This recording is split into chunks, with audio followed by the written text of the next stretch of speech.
adalah anak juang PTN yang berakhir masuk di Poltekkes Kemenkes Semarang. Setelah perjalanannya yang cukup panjang, ia berjuang sendirian.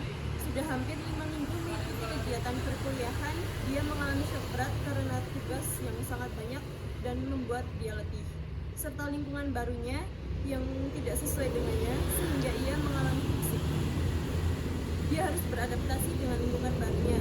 Dia juga memiliki sifat yang pendiam atau bisa disebut juga introvert, yang dimana cukup sulit dalam berinteraksi dan bersosialisasi dengan lingkungan sekitar sehingga dapat menambah pikirannya.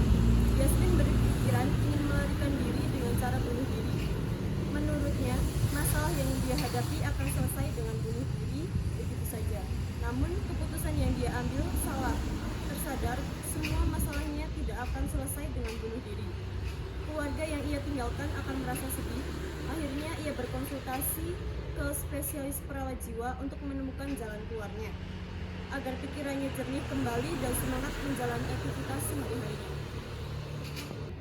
Jurnal pendukung penyelesaian masalah, sumber dukungan terbanyak diberikan pada peran keluarga, karena dapat menjaga kesehatan mental kepada anak-anak mereka dengan melakukan komunikasi terbuka dan memotivasi agar masalah-masalah yang sedang dihadapi dapat berjalan dengan baik dan tidak mengalami tekanan berlebih.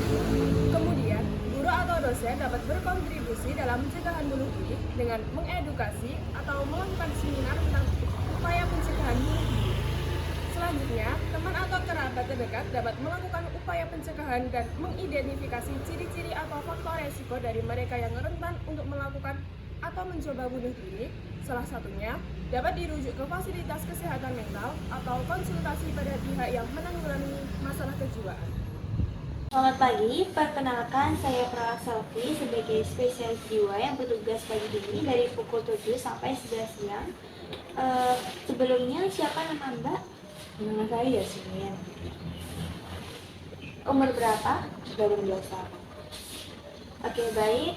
Keluhan atau masalah apa yang sedang Mbak Yasmin alami? Jadi, saya itu punya masalah. Nah, awal masalahnya itu, saya kan pejuang PTN. Tapi karena suatu hal, saya tuh nggak diterima di kampus pilihan saya. Terus akhirnya saya mendaftar ke Poltekkes dan diterima. Setelah diterima, saya mengikuti kegiatan sebagai mahasiswa baru di Poltekkes dan saya telah menjalani kuliah selama 1 bulan. Setelah 1 bulan ini, saya itu shock sama tugasnya ditambah karena saya tahu jauh dari orang tua. Saya itu anaknya jadi homesick dan juga karena lingkungan kos yang baru, saya itu cukup sulit untuk beradaptasi dan bersosialisasi karena saya anaknya juga. Saya itu kepikiran penting sendiri, tapi karena setelah dipikir ternyata bunuh diri itu salah dan malah melakukan masalah. Terus jadinya saya kesini buat konsultasi. Gimana ya solusinya untuk masalah saya hadapi ini? Baik, berdasarkan masalah dan yang Mbak Yasmin ceritakan, berarti di sini Mbak Yasmin harus bisa menerima apa yang sudah menjadi takdir dan juga apa yang sudah diberikan kepada Mbak Yasmin. Seperti tadi Mbak Yasmin kan menginginkan sekali untuk berkuliah di PTN, impiannya Mbak Yasmin. Nah, mungkin sekarang melanjutkan kuliah itu di Poltekkes. Nah, itu berarti memang jalan yang terbaik yang diberikan kepada Mbak Yasmin. Jadi Mbak Yasmin sudah bisa menerima itu. Nah, tadi kan Mbak Yasmin juga menyampaikan bahwa Mbak Yasmin shock dengan tugas-tugas kuliah. Nah, itu tidak apa-apa, itu wajar karena kita memang harus beradaptasi. Memang ini bukan sebagai siswa atau siswi SMA atau bahkan SMP lagi, ini sudah mahasiswa. Jadi Mbak Yasmin juga harus bisa beradaptasi sebagai seorang mahasiswa.